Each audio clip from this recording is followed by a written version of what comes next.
Pernah nggak kamu ngerasa kamu sibuk setiap hari, tapi kalau ditanya sebenarnya kamu ngejar apa sih? Kamu nggak punya jawabannya. Kayak kamu sekolah, kamu kerja, ngerjain hal yang harusnya dilakukan, tapi di dalam kepala kamu nggak ada rencana apapun. Dan yang makin bikin aneh, hari kamu tuh penuh banget, tapi arahnya kamu nggak tahu. Dan ternyata bahkan dari ribuan tahun lalu, Seneca pernah bilang gini, "If a man doesn't know to which port he sails, no wind is favorable." Kalau kamu nggak tahu kamu mau kemana, angin sebaik apapun nggak akan membantu. Di titik itu aku mulai mikir, jangan-jangan aku juga hidup kayak gitu lagi. Sampai aku nemuin satu cerita tentang seseorang. Di usia 13 tahun, di umur itu dia kehilangan figur ayah. Nggak ada yang ngarahin, nggak ada yang jagain, dan lingkungan di sekitarnya pun bukan lingkungan yang aman untuk dia. Di titik itu, dia cuma punya dua pilihan. Dia ikut arus atau dia tenggelam. Karena di kondisi kayak gitu, jatuh itu gampang banget. Tapi dia dapat satu kalimat dari orang terdekatnya. Dari semua tekanan yang dia punya, dari semua permasalahan yang dia cuma punya dua pilihan juga. Kamu bisa jadi abu atau jadi berlian. Dan dari situ, dia sadar sesuatu. Masalahnya bukan hidup dia sulit, tapi kalau dia nggak ngatur hidupnya, hidup yang bakalan ngatur dia. Yang dia lakuin bukan menyerah, tapi dia malah bikin sistem. Dia mulai dari satu pertanyaan sederhana yang jadi titik awal semuanya. Aku mau jadi apa? Setelah pertanyaan ini, dia tarik mundur. Kalau aku mau ke sana, harus lewat apa aja? Dia mulai breakdown, langkah demi langkah, detail. Dan ini yang paling beda. Dia nggak nunggu satu kesempatan berhasil.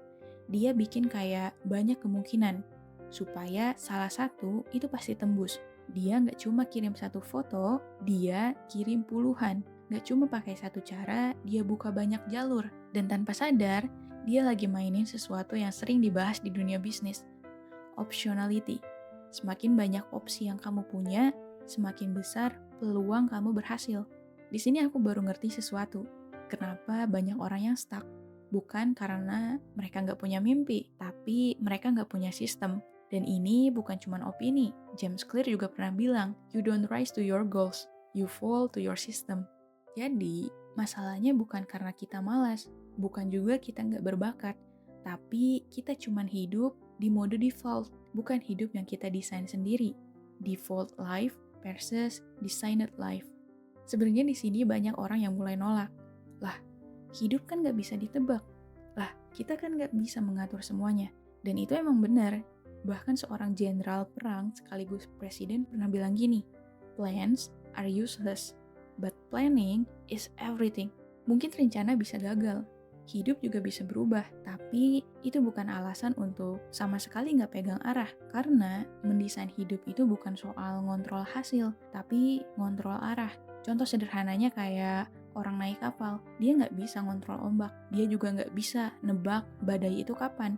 Tapi dia tetap pegang kemudi.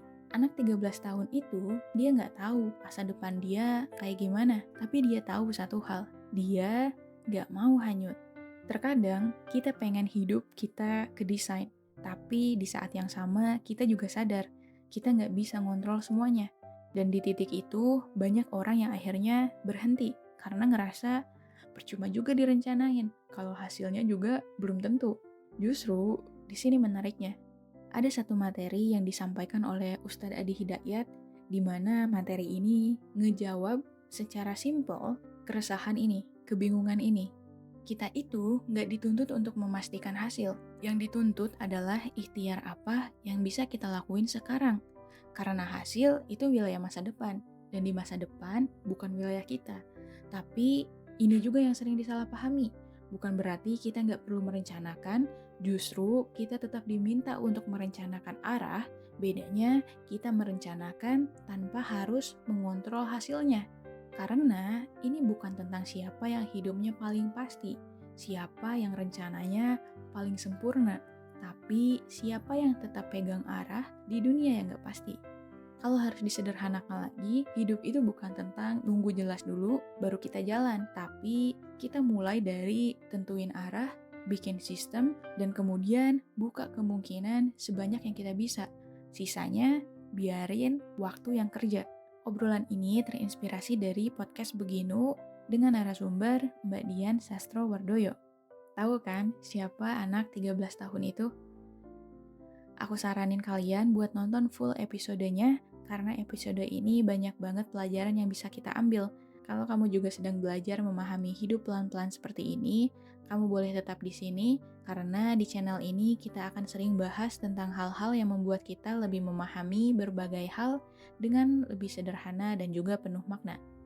Sampai bertemu di video berikutnya dan bye!